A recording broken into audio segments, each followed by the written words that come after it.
ഇന്ന് അത്താഴം 9. എനിക്ക് അവൽ നനച്ചതും പഴവും ഈന്തപ്പഴം ചായയും അവർക്ക് കഞ്ഞിയും കൊടുത്ത്. ഇന്ന് അണ്ണാന്മാർക്ക് ചോറാണ് കൊടുത്തിട്ടുണ്ടായിരുന്നത്. ഒരു പ്രോഗ്രാം ഉണ്ടായിരുന്നു ഒരു 10:30 ആകുമ്പോൾ മലപ്പുറം വിമൻസ് കോളേജിൽ.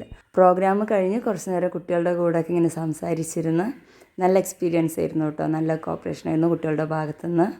വീട്ടിലേക്ക് കുറച്ച് സാധനങ്ങളൊക്കെ മേടിക്കാണ്ടായിരുന്നു, അതൊക്കെ മേടിച്ച് വീട്ടിലോട്ട് വന്നു. ഇന്ന് ക്യാരറ്റ് ജ്യൂസ് ഉണ്ടാക്കാമെന്ന് കരുതി ക്യാരറ്റ് പുഴുങ്ങാനായിട്ട് വെച്ചിട്ടുണ്ട്. ഇന്ന് പക്കവട ആയിരുന്നു ഉണ്ടാക്കിയിട്ടുണ്ടായിരുന്നത്.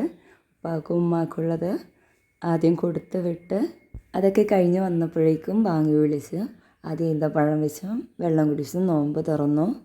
നോമ്പെടുത്ത് വെയിൽ കൊണ്ടുകൊണ്ടാന്ന് തോന്നുന്നു. ഇന്ന് നല്ല ക്ഷീണം ഉണ്ടായിരുന്നു. പിന്നെ നമസ്കാരമൊക്കെ കഴിഞ്ഞ് വന്ന് ഇവർക്കുള്ള ചിക്കൻ വറുത്തു.